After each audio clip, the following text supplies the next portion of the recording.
आहे हे आपण अभ्यास केलो.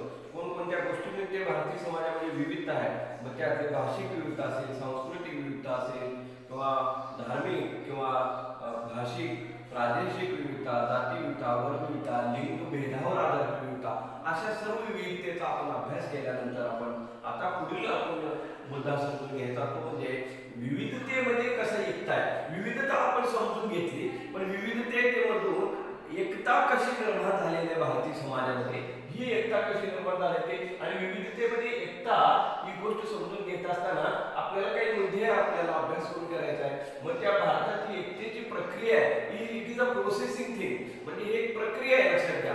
ती म्हणजे अशी काही गोष्ट नाही की ती निर्माण होते, ती प्रोसेसिंग आहे. समाजामध्ये अशा अनेक क्रिया होत असतात, त्या क्रियांच्या मधून ते प्रोसेसिंग होत असते. म्हणजे भारतातील एकतेची प्रक्रिया आहे आपल्याला दिसून येते आणि आपल्याला भौगोलिक एकता, धार्मिक एकता, राजकीय एकता, भाषिक एकता आणि सांस्कृतिक एकता हे सर्व मुद्दे आपल्याला त्या एकतेचं स्वरूप समजून घेण्यासाठी आपल्याला समजून घ्यायचं आहे.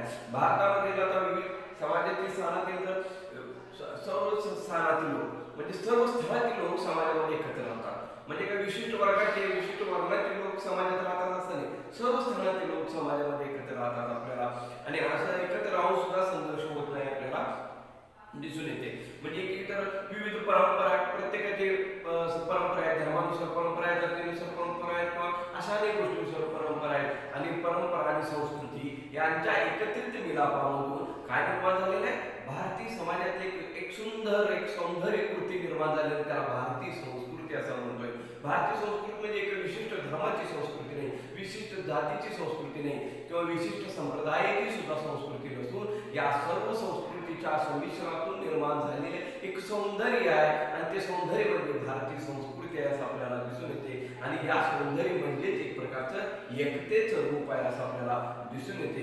विविध परंपरांच्या संमिश्रणातून भारतीय संविधानानं सुद्धा म्हणजे भारताचे जे संविधान आहे त्या संविधानाला सुद्धा त्या विविध परंपरेला सुद्धा मान्यता दिलेली आहे असं आपल्याला दिसून येते. भारतीय समाजातलं आणखीन एक वैशिष्ट्य समजून घेतलं आपण मागील तासाला आपण म्हणजे धर्मनिरपेक्षता हे या बाबतीत काही समाजामध्ये धर्मनिरपेक्षतेबद्दल सुद्धा काही प्रश्नचिन्ह निर्माण झाले असले तरीही समाजामध्ये मात्र अतिशय लवचिकता सुद्धा आणि सर्व समावेशकता सुद्धा दिसून येते आपल्याला. डी.पी. सिंगल यांच्यावर एक पुस्तक लिहिलेलं आहे, India and world civilization. India and world civilization ह्या पुस्तकातून विविधतेतून एकता हे सूत्र भारताच्या संपूर्ण इतिहासामध्ये याचा अर्थ काय, अति प्राचीन काळापासून ते आधुनिक काळापर्यंतच्या सर्व इतिहास कालखंडामध्ये ही विविधता दिसून येते. ते असं नाही की आताच्या काळात विविधता होती आहे किंवा पूर्वीच्या काळात विविधता होती आणि आता नाही, असं नाही. भारताच्या संपूर्ण इतिहासाच्या धडधडते भारतीय समाजाच्या संपूर्ण धडधडीमध्ये ही विविधता संपूर्ण प्राचीन काळापासून ते आधुनिक काळापर्यंत दिसून येते. म्हणजे ती सर्व काळी सर्वव्यापी अशी गोष्ट आहे असं आपल्याला दिसून येते. आणि भारतामध्ये प्रादेशिक विविधता आहे, भाषिक, धार्मिक, सांस्कृतिक, जाती ह्या धर्तीवर प्रचंड विषमता सुद्धा, विविधता आहे, काही ठिकाणी विषमता सुद्धा आहे आपल्याला. त्यामुळं एकतेचे चित्र थोडंसं तुम्हाला विद्यार्थी मित्रांनो थोडंसं गुंतागुंतीचं वाटण्याची शक्यता आहे, परंतु या विविधतेतून एक मी म्हणतो एक सौंदर्य कृती निर्माण झालेली ती म्हणजे भारतीय संस्कृती आणि एक प्रकारचे छेदात्मक एकता निर्माण झाली. या सर्व विविधतेला छेद देणारी एक एकता निर्माण झाली आहे. सर्व विविधतेमध्ये काही साम्य अशा गोष्टी आहेत, साम्य जीवन आहे, साम्य समाज जीवन आहे. आणि या साम्य समाज जीवनातून एक छेद देणार त्या विविधतेला छेदून एक एकता निर्माण झालेली आहे असं आपल्याला म्हणता येईल. आणि हीच गोष्ट राष्ट्राला पुन्हा एकजूट करण्यासाठी उपयोगी, जी काही एकता निर्माण होत्या विविधतेतून ती एकताच आपल्याला राष्ट्राला एकजूट होण्यासाठी उपयोगी आहे. आणि ती एकताच आजपर्यंत भारतीय राष्ट्र एकजूट ठेवलेली आहे असं आपल्याला दिसून येते. आणि भारतामध्ये अशा अनेक संस्कृती आहेत, काही बाहेरून आलेल्या संस्कृती आहेत. बाहेरून आलेली संस्कृती सुद्धा भारतीय समाजामध्ये स्वीकारली गेलेली आहे. असं नाही की बाहेरून आले म्हणून ते अस्वीकारनीय असं झालेलं नाहीये, बाहेरून आलेली गोष्ट सुद्धा स्वीकारनीय झालेली आपल्याला दिसून येते. आणि नुसतं काही तर खास भाव आणि काही संस्कृती जपलेल्या सुद्धा आज आपल्याला दिसून येते. आणि याबद्दल इतिहास संशोधक, अभ्यासक किंवा जगातली काही माणसं म्हणजे जोर सुद्धा हे आश्चर्यचकित करतात, भारतामध्ये एवढी प्रचंड विविधता आहे आणि तरी हा समाज कसा येतोय, भारतीय समाज एक कसा राहतोय, एकत्र कसा भारतावर बघा प्राचीन काळापासून आतापर्यंत अनेक आक्रमण झालेले, भारतावर अनेक लोकांनी आक्रमण केलेले आपल्याला दिसून येते आणि त्यामुळं भूतकाळातील अनेक विचार असतील, काही विशेष गोष्टी असतील, या सर्व जतन केलेल्या आहेत आपल्याला दिसून येते. जवळजवळ 2000 सालापासून भारतात राजकीय एकता सुद्धा म्हणजे जेव्हा साम्राज्यवादी विस्ताराचा जेव्हा उगम झाला, महाजनपदांचा जेव्हा उगम झाला, त्यावर खऱ्या अर्थानं 2000 सालापासून म्हणजे सम्राट अशोक असेल, सम्राट विक्रमादित्य असेल, हर्षवर्धन असेल किंवा मुघल बादशाह अकबर असतील, यांच्या काळामध्ये सुद्धा हे प्रचंड मोठ्या प्रमाणात संपूर्ण भारतामध्ये भारतामध्ये असं म्हणूया आपण, बहुतांश भारतामध्ये एक राजकीय एकता निर्माण करण्याचा प्रयत्न सुद्धा झालेला आहे. आणि आता इतक्या विविधता, आताचा जर आपण विचार केला तर इतकी विविधता असून सुद्धा आपल्या भारतामध्ये आज राजकीय लोकशाही आज आपण स्वीकारली आहे. आज कुठली राजेशाही नाही, हुकुमशाही नाही, लष्करशाही नाही, तर आज कुठली एक राजकीय लोकशाही सुद्धा पद्धतीचा आज आपण स्वीकारलेला आहे, सर्व पद्धतीचा आपण स्वीकार केलेला आपल्याला दिसून येते. आणि भारतामध्ये जी विविधता दिसते विद्यार्थी मित्रांनो, ती विविधता आपल्यासाठी कुठलंही कधीही समस्या बनलेली नाही आहे. ती विविधता उलट आपल्यासाठी एक वैशिष्ट्य बनलेलं आहे, एक पैलू बनलेला आहे, समाजातले एक पैलू म्हणा, एक वैशिष्ट्य म्हणा, असं बनलेलं आपल्याला दिसून येते. आणि त्या एकतेमध्ये विविधता आहे, त्या एकतेमध्ये विविधता आहे, बहुता सामावून घेण्याची क्षमता आहे. म्हणजे भारतीय समाजाची जी एकता आहे त्या एकतेमध्ये संपूर्ण विविधता सामावून घेण्याची शक्ती आहे, क्षमता आहे आपल्यामध्ये. त्या समाजामध्ये समाजाची इतकी प्रचंड शक्ती आहे की संपूर्ण विविधता त्या एकतेमध्ये सामावून घेतलेल्या आपल्याला दिसून येते. आणि त्यामुळं ही एकता म्हणजे एकात्म भावाचेही जाणीव, एकत्रीकरण होय एक प्रकारचा समज. पण ती एकता म्हणजे एक समानता नाही. ती एकताचा अर्थ असा घेऊ नका मित्रांनो की एक समानता म्हणजे अनेक धर्म आहेत, ती सगळी एकसारखी धर्म समान नाही, ते श्रद्धा प्रणाली त्यांच्यातलं काही साम्य बाबी सोडल्या तरी त्या वेगवेगळ्या आहेत असं आपल्याला समजून घेता येईल. त्यामुळं एक समानता नव्हे तर आपल्याला असं म्हणजे आपल्याला एक समान जीवन पद्धती आहे. धर्म कोणतेही असू दे, जात कोणती असू दे, भारतीय जीवन समाजामध्ये एक समान जीवन पद्धती उद्यास आलेली आहे. या विविधतेतून एक समान लाईफस्टाईल, एक सारखी लाईफस्टाईल, एक भारतीय जीवनशैली असं म्हणूया आपण त्याला, एक नाव म्हणजे भारतीय जीवनशैली निर्माण झालेली आहे या सर्व विविधतेतून. आणि त्यामुळं आपल्याला अनेक बघा, जर राजकीय क्षेत्र असू दे किंवा तुमच्या कुठल्याही पवित्र कोणत्याही धार्मिक पवित्र ठिकाणी असू दे, निवासांच्या परंपरेत असेल, परस्परावलंबन एकमेकावर पूरक असं अवलंबत्व परंपरा असेल, भावनिक एकोप्यामध्ये असेल, तर आपल्याला बघा भावनिक एकोपा कसं, समजा पाकिस्तान आणि क्रिकेटची मॅच सुरू असेल, त्याला आपण काय म्हणतो, जीतेगा भाई जीतेगा, इंडिया जीतेगा.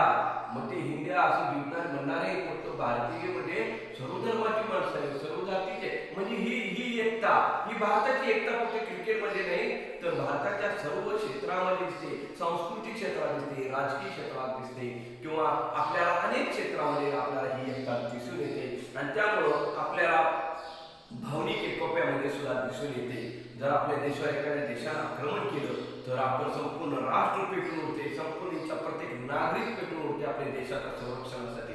म्हणजे प्रत्येकाचे योगदान, प्रत्येक जण आपल्याला बॉर्डरवरून लढाई करतोच असं नाही, पण बॉर्डरवर लढाई करणारा आपला जो बांधव असतोय त्याच्या पाठीशी आपण राहत असतोय. म्हणजे एक प्रकारची ती भावनिक एकोपा सुद्धा आपल्याला या विविधतेतून दिसून येते. आणि त्यामुळे धर्मनिरपेक्षतेची संकल्पना भारतीय संदर्भात अतिशय महत्त्वाची ठरते. धर्मनिरपेक्षतेची का, भारतामध्ये विविध धर्म आहेत, मुळात हा समाज विविध धर्माने जातीनं बनलेला आहे. त्यामुळे कुठल्या एका धर्माची एखादा बहुतांश जर आपण विचार केला तर आपल्या आकडेवारीचा जर विचार केला तर सांख्यिकी भारतामध्ये हिंदू बहुसंख्य हे आहे 80%, 79% पर्यंत. म्हणून याचा अर्थ उर्वरित 20%च्या अन्याय झालेला नाही आहे.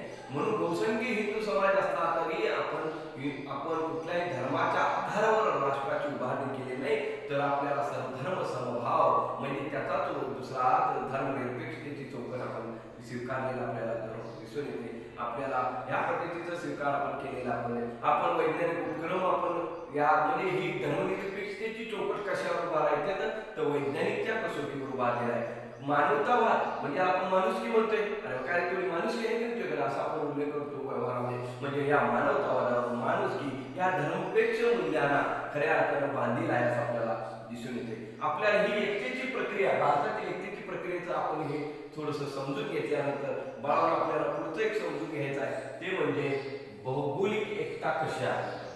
भारत जर तुम्ही भौगोलिक जर भूगोलाचा अभ्यास केला तर भारत एकसारखा कुठंच नाही. भारतीय भूप्रदेश कुठे समुद्र किनारा आहे, कधी कुठे वाळवंट आहे, कुठे हिमालयाचे पायथ्याशी आहे, म्हणजे सर्व ठिकाणी कसं आहे विविधता दिसून येते आपल्याला भौगोलिक एकतेमध्ये. आणि त्यामुळे भारताच्या नैसर्गिक सीमा पण आहेत आपल्याला दिसून येते. म्हणजे उत्तरेकडे हिमालयाच्या रांगा आहेत, दक्षिणेकडे समुद्र हा नैसर्गिक सीमा आहे आणि विविध भागामध्ये भारताच्या विविध भागावर उत्तरपासून जम्मू काश्मीर ते कन्याकुमारी पर्यंत काय आहे हवामान सुद्धा वेगवेगळं आहे. हवामान सुद्धा म्हणजे निसर्ग चक्र सुद्धा वेगवेगळं आहे. म्हणजे निसर्गामध्ये सुद्धा विविधता दिसून येते आपल्याला. मान्सूनचा ऋतू मात्र संपूर्ण भारतात एक आहे. जे मान्सून आला म्हणजे आपण पावसाळा संपला आता मोठा मान्सून हे पश्चिम वारे येते, परंतु त्यामध्ये काय दिसून येते मान्सून मात्र संपूर्ण भारतीय उपखंडामध्ये एकच आहे असं आपण दिसून येते. आणि त्याशिवाय आपल्याला शेती करण्याच्या पद्धतीमध्ये सुद्धा काहीतरी साम्य गोष्टी दिसून येतात. एक प्रकारची म्हणजे कापणी असेल, पेरणी असेल, यामध्ये सुद्धा काळ समान असतो. पेरणीचा काळ भारतामध्ये एकसारखा असतोय आणि त्याशिवाय कापणीचा काळ सुद्धा एकसारखा असतोय. आणि त्यामुळं जे नद्या आहेत, ज्या खनिजे आहेत, नैसर्गिक वन संपदे, नैसर्गिक संसाधने, हे सगळं कसं भारतामध्ये सर्वत्र आढळतात. म्हणजे उत्तर भारतात पण आढळतात, दक्षिणेकडे पूर्वेकडे पण आढळतात आणि पश्चिमेकडे पण आढळतात. म्हणजे आढळतात म्हणजे सगळीकडे सापडतात असं म्हणूया. त्यामुळं नैसर्गिक साधन संपत्तीचा उपभोग याच्यावर सुद्धा सर्व समाजाचा हक्क आहे. समान सर्व संसाधनावर सगळ्यांचा समान अधिकार आहे. ते काही असं विशिष्ट लोकांसाठी, विशिष्ट धर्मासाठी हे नैसर्गिक साधन आहे विचारासाठी असं नाहीये. ते सर्व लोकांसाठी समान अधिकारानं वाटप केलेले आपल्याला. त्यामुळे एक प्रकारची एक एकता आपल्या या भौगोलिक एकता म्हणजे आपल्याला दिसून येते. केरळमध्ये ओणम सण साजरा केला जातोय. त्याशिवाय आपल्याला पश्चिम आणि दक्षिण भारतामध्ये मकर संक्रांत, तामिळनाडूमध्ये पोगम हा सण साजरा केला जातोय. पंजाबमध्ये बैसाखी, आसाममध्ये बिहू, हे सर्व शेतीवर आधारित असते. महाराष्ट्रामध्ये बैलपोळा साजरा केला जातो, बेंदूर साजरा केला जातो. म्हणजे शेतीवर आधारित हे सर्व सण, म्हणजे हे सर्व शेतीवर आधारित सण आपण साजरे करतो आणि हे सर्व हंगामाशी निगडीत असतात. म्हणजे एक प्रकारची भौगोलिक एकता या सर्व गोष्टी भौगोलिक एकतेतून सांस्कृतिक एकतेकडे जाणारी वाटचाल आहे असं आपल्याला म्हणता येईल. त्यामुळे भौगोलिक एकता आपल्याला या सर्व गोष्टीतून जाणवते असं आपल्याला दिसून येते. आणखी जर पुढचं आपल्याला एकतेची गोष्ट आपल्याला समजून घ्यायची म्हणजे ती धार्मिक एकता. आता धार्मिक एकता तुम्हाला माहिती आहे भारतात विविध धर्मगटामध्ये विभागलेला आहे. भारतामध्ये विविध धर्म आहेत. प्रत्येक धर्माची स्वतःची एक श्रद्धा प्रणाली आहे. परंतु प्रत्येक धर्म श्रद्धा प्रणाली वेगळी, विचारधारा जरी वेगळ्या असल्या तरी मानवी मूल्यावर प्रत्येक धर्माची श्रद्धा आहे.